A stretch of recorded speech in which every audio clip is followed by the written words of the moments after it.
اللہ اس انسان کی تعریف کرتا ہے جو قرآن پاک کی یہ ایک سورت زیادہ سے زیادہ تلاوت کرتا ہے۔ نبی رحمت صلی اللہ علیہ وآلہ وسلم نے فرمایا، اس سورت کی تلاوت زیادہ سے زیادہ کیا کرو۔ بسم اللہ الرحمن الرحیم۔ محترم ناظرین، جو لوگ چلتے پھرتے اور اٹھتے بیٹھتے یہ ایک سورت پڑھتے رہتے ہیں، اللہ سبحانہ و تعالی ان پر سلام بھیجتا ہے اور اللہ ایسے انسان کی تعریف کرتا ہے۔ اللہ سبحانہ و تعالی اپنے فرشتوں میں اس شخص کا تذکرہ کرتا ہے اور اس پر اپنی رحمتیں اور برکتیں نازل فرماتا ہے۔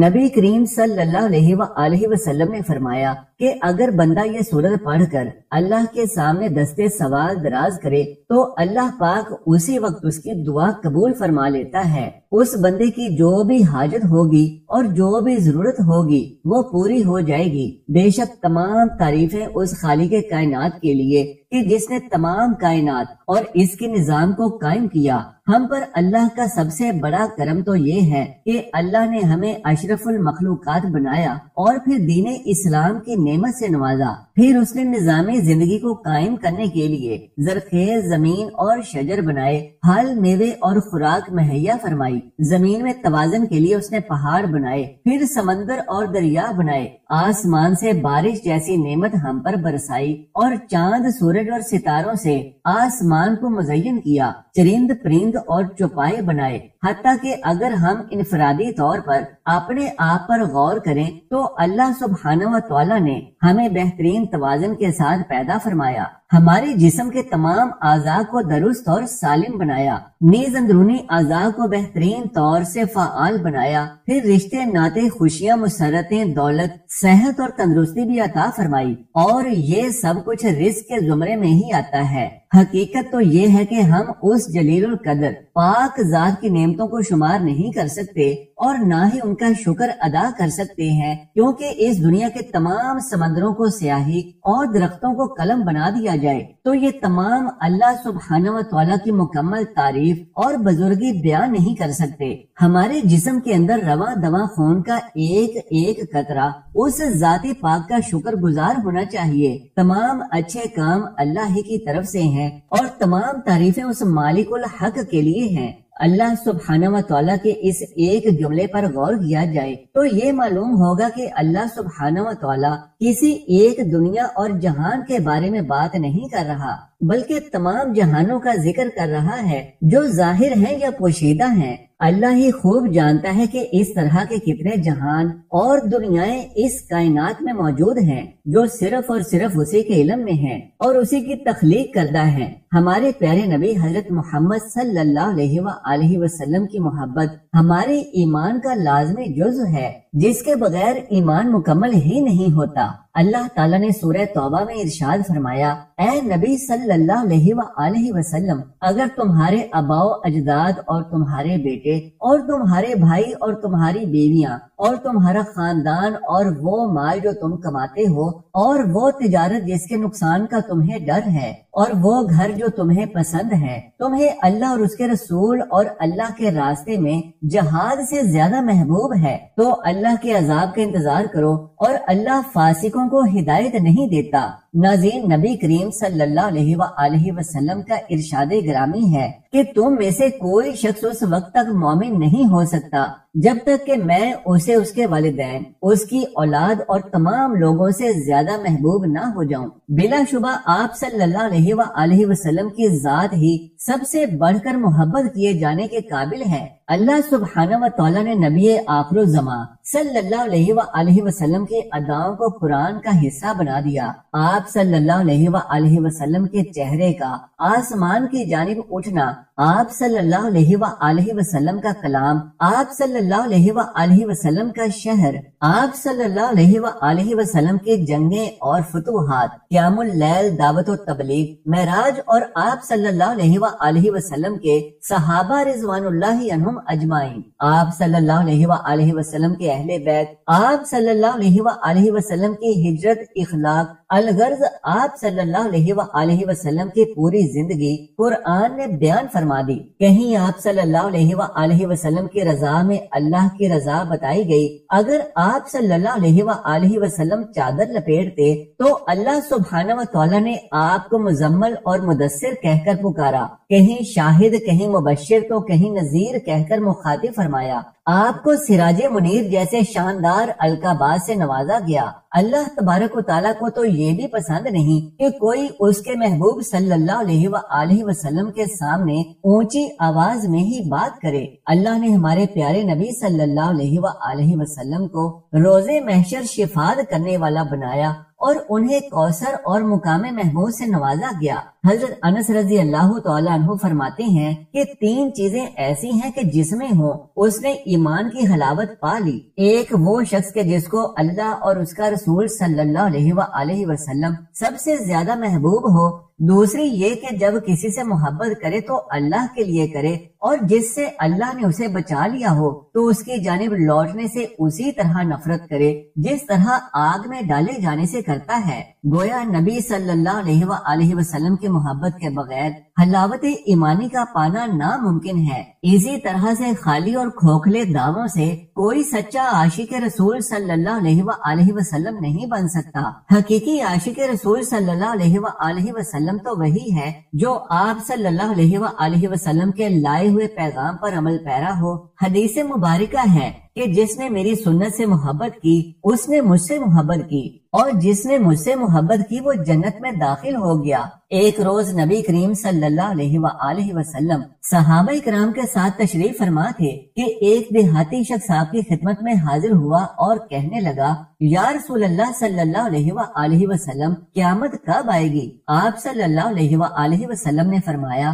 تم نے اس کے لیے کیا تیاری کی ہے؟ اس نے عرض کیا کہ میں نے اس کے لیے زیادہ نمازیں، روزے اور صدقات کا سامان تو نہیں کیا، مگر میں اللہ اور اس کے رسول صلی اللہ علیہ وسلم سے محبت کرتا ہوں۔ اس پر نبی کریم صلی اللہ علیہ وسلم نے فرمایا، قیامت کے دن ہر آدمی اسی کے ساتھ ہوگا جس سے وہ محبت رکھتا ہے۔ حضرت انس رضی اللہ تعالیٰ عنہ نے بیان فرمایا کہ میں نے اسلام لانے کے بعد مسلمانوں کو کسی بات پر اتنا خوش نہیں دیکھا جتنا وہ اس بات پر خوش ہوتے تھے، اور یہ کتنی عظیم جماعت تھی کہ صحابہ کرام رضوان اللہ عنہم اجمعین کے نزدیک تو اللہ کے رسول صلی اللہ علیہ وسلم سے محبت کرنا اور ان کے لیے اپنی جانیں نچھاور کرنا ہی ان کی زندگی کا اصل مقصد تھا۔ حضرت عبداللہ ابن مسعود رضی اللہ تعالیٰ عنہ سے مروی ہے کہ رحمت عالم صلی اللہ علیہ وسلم نے فرمایا، قیامت کے دن مجھ سے سب سے زیادہ وہ لوگ قریب ہوں گے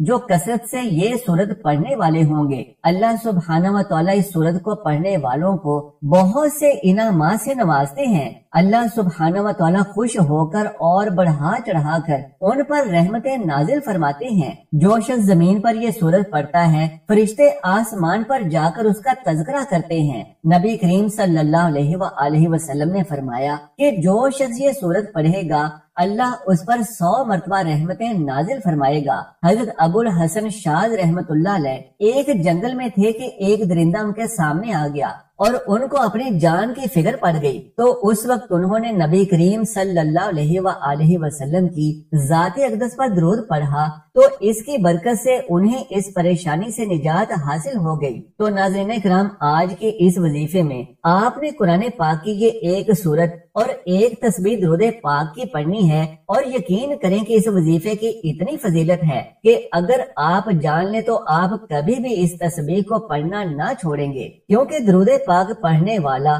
ہر طرح کے فتنوں، مصیبتوں اور پریشانیوں سے آزاد ہو جاتا ہے۔ اللہ اسے بے نیاز کر دیتا ہے اور اس کی تمام پریشانیاں اپنے ذمے میں لے لیتا ہے۔ ارشاد نبوی صلی اللہ علیہ وسلم ہے کہ جب تم مؤذن کو سنو تو تم بھی اسی طرح سے کہو جیسے وہ کہے، پھر مجھ پر درود بھیجو، کیونکہ جو شخص مجھ پر 1 مرتبہ درود بھیجتا ہے تو اللہ سبحانہ و تعالیٰ اس پر 10 مرتبہ رحمتیں نازل فرماتا ہے، اس کی تعریف بیان فرماتا ہے۔ اور نبی کریم صلی اللہ علیہ وسلم نے فرمایا کہ بدبخت ہے وہ انسان جس کے سامنے میرا ذکر ہو اور وہ مجھ پر درود نہ بھیجے۔ تو آج کا ہمارا یہ وظیفہ درود پاک اور قرآن پاک کی ایک سورت کا عمل ہے۔ درود پاک کی فضیلت اور اس کی اہمیت کے بارے میں فرمایا گیا ہے کہ درود پاک دراصل ہمارے لیے ایک مکمل معلم یعنی استاد بھی ہے، ایک ڈاکٹر بھی ہے، ایک حکیم بھی ہے اور ایک راستہ نجات بھی ہے۔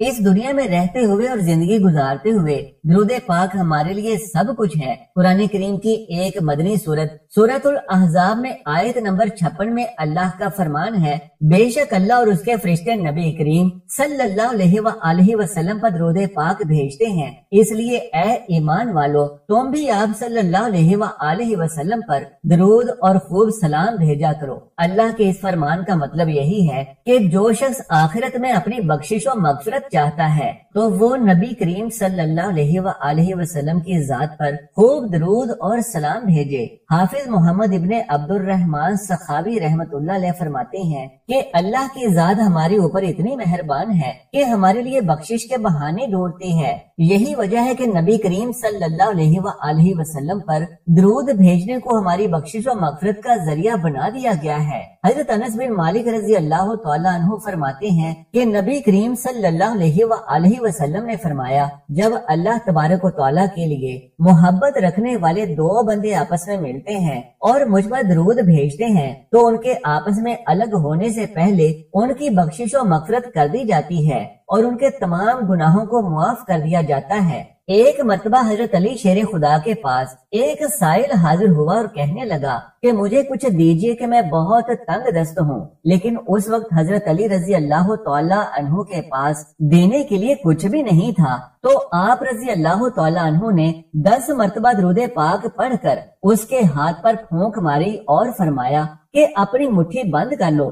باہر جا کر جب اس سائل نے اپنی ہتھیلی کھولی تو وہ سونے کے دیناروں سے بھری ہوئی تھی۔ حضرت امام خواجہ حسن بصری رحمت اللہ علیہ کے دور میں ایک خاتون نے خواب میں دیکھا کہ اس کی بیٹی عذاب میں مبتلا ہے اور جہنم کی آگ اس پر مسلط کر دی گئی ہے۔ تو وہ خاتون سب کچھ دیکھ کر ڈر گئی اور جب صبح اٹھی تو حضرت خواجہ حسن بصری رحمت اللہ علیہ کے دربار میں حاضر ہوئی اور سارا واقعہ بیان کیا۔ کہنے لگی کہ میں اس وقت تک یہاں سے نہیں جاؤں گی کہ جب تک آپ رحمت اللہ علیہ اس کا خلاصہ مجھے نہیں فرما دیتے یا اس خواب کی حقیقت سے مجھے آشنا نہیں فرما دیتے۔ آپ رحمت اللہ علیہ نے کچھ توقف کیا اور فرمایا کہ تم ابھی چلی جاؤ اور کل میرے پاس آنا۔ یہ سن کر وہ عورت وہاں سے چلی گئی۔ جب رات کا وقت آیا اور آپ رحمت اللہ علیہ آرام کرنے کے لیے لیٹے تو آپ کی آنکھ لگ گئی اور آپ رحمت اللہ علیہ نے خواب میں دیکھا کہ بڑا خوبصورت منظر ہے اور چند جنتی عورتیں جنت میں کھڑی باتیں کر رہی تھیں۔ آپ رحمت اللہ علیہ نے قریب جا کر دیکھا تو ان میں ایک بہت خوبصورت لڑکی بھی موجود تھی۔ آپ نے فرمایا تم کون ہو؟ تو اس نے کہا کہ جو عورت آپ سے مدد مانگنے آئی تھی میں اس کی بیٹی ہوں۔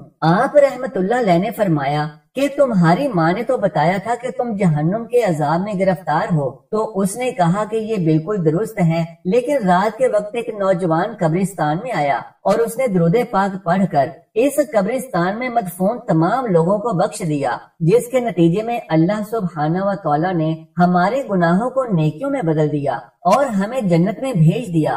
ناظرین محترم، یہ ہے درود پاک کی فضیلت اور برکت، اس لیے جتنا زیادہ ہو سکے درود و سلام کے نذرانے نبی کریم صلی اللہ علیہ وآلہ وسلم کے حضور پیش کرتے رہیں۔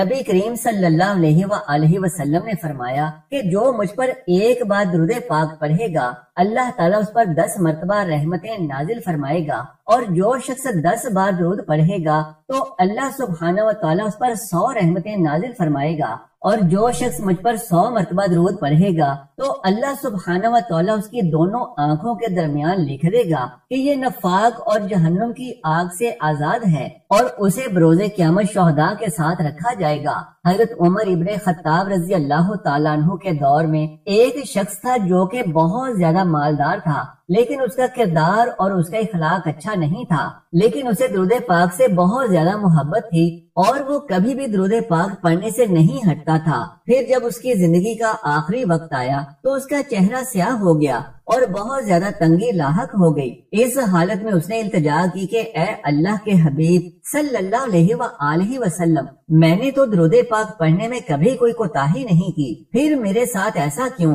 پھر اچانک ایک پرندہ آسمان سے اڑتا ہوا آیا اور اپنا پر اس کے چہرے پر پھیرا تو چہرہ نور سے منور ہو گیا۔ وہاں ایک نہایت خوشگوار خوشبو پھیل گئی اور اس طرح سے وہ ایمان کی حالت میں اس دنیا سے رخصت ہو گیا۔ پھر کسی نے خواب میں دیکھا کہ وہ زمین اور آسمان کے درمیان چل رہا ہے اور قرآن پاک کی یہ مبارک آیت پڑھ رہا ہے جس کا ترجمہ ہے کہ بے شک اللہ تبارک و تعالیٰ اور اس کے فرشتے نبی صلی اللہ علیہ وآلہ وسلم پر درود بھیجتے ہیں، اے ایمان والو تم بھی ان پر درود بھیجو اور خوب سلام بھیجو۔ مطلب یہ ہے کہ اس کا کردار اور اخلاق اچھے نہ تھے، لیکن درود پاک کی برکت سے نہ صرف اس کا چہرہ منور ہو گیا بلکہ وہ ایمان کے ساتھ اس دنیا سے رخصت ہو گیا۔ اسی طرح سے فرمایا گیا ہے کہ قیامت کے دن جب ایک شخص کے اعمال تولے جائیں گے تو اس کے گناہوں کا پلڑا بھاری ہو جائے گا اور فرشتے اسے لے کر جہنم کی جانب جانے لگیں گے تو ایک انتہائی خوبصورت چہرے والا انسان وہاں پہنچ کر اس کے نیکیوں والے پلڑے میں ایک کاغذ کا ٹکڑا ڈال دے گا اور اس ٹکڑے کے سبب اس شخص کا نیکیوں والا پلڑا بھاری ہو جائے گا اور اس طرح سے اس کی بخشش و مغفرت ہو جائے گی۔ وہ شخص پوچھے گا کہ اے مہربان آپ کون ہیں اور آپ نے اس پلڑے میں کیا ڈالا کہ میری نیکیوں والا پلڑا بھاری ہو گیا؟ تو وہ فرمائیں گے کہ میں تمہارا نبی صلی اللہ علیہ وآلہ وسلم ہوں اور اس کاغذ پر تمہارا وہ درود پاک ہے جو تم مجھ پر بھیجا کرتے تھے۔ سبحان اللہ۔ اے مسلمانوں، ہم سب کو چاہیے کہ نبی کریم صلی اللہ علیہ وآلہ وسلم کی ذات مقدس پر زیادہ سے زیادہ درود پاک پڑھتے رہیں اور اپنی آخرت کو بہتر بنا لیں۔ اسی طرح سے جو لوگ نبی کریم صلی اللہ علیہ وآلہ وسلم پر زیادہ سے زیادہ درود پاک پڑھتے ہیں ان کی دنیاوی حاجات بھی پوری ہو جاتی ہیں۔ یاد رکھیں کہ بنی نوع انسان کو اللہ سبحانہ و تعالیٰ کی جتنی بھی برکات حاصل ہوئی ہیں وہ نبی کریم صلی اللہ علیہ وآلہ وسلم کے مقدس وجود کی برکت سے حاصل ہوئی ہیں۔ خود نبی کریم صلی اللہ علیہ وآلہ وسلم نے ارشاد فرمایا، دراصل میری اور تمہاری اور انبیاء کی حکایت اس گروہ کی حکایت کی طرح ہے کہ جو ایک بیابان اور تپتے ہوئے صحرا میں جا رہے ہیں اور نہیں جانتے کہ جتنا سفر انہوں نے طے کیا وہ زیادہ ہے یا ابھی زیادہ سفر باقی ہے۔ وہ تھکے ماندے ہیں اور ان کا ذخیرہ بھی ختم ہو چکا ہے اور بیابان کے وسط میں پڑے ہوئے ہیں اور انہیں اس بات کا یقین بھی ہو جاتا ہے کہ اب ان کی زندگی کے آخری لمحات چل رہے ہیں کہ اچانک ایک نیا لباس زیب تن کیے ہوئے ایک مرد ظاہر ہوتا ہے جس کے سر سے پانی ٹپک رہا ہے۔ وہ لوگ کہتے ہیں کہ یہ مرد ابھی ابھی آبادی سے آیا ہے اور جب وہ ان کے سامنے پہنچتا ہے تو کہتا ہے کہ تمہیں کیا ہو گیا؟ وہ لوگ جواب دیتے ہیں کہ آپ دیکھ رہے ہیں کہ ہم تھکے ماندے ہیں اور ہمارا ذخیرہ ختم ہو گیا ہے، ہم اس بیابان کے وسط میں بے یارو مددگار پڑے ہوئے ہیں۔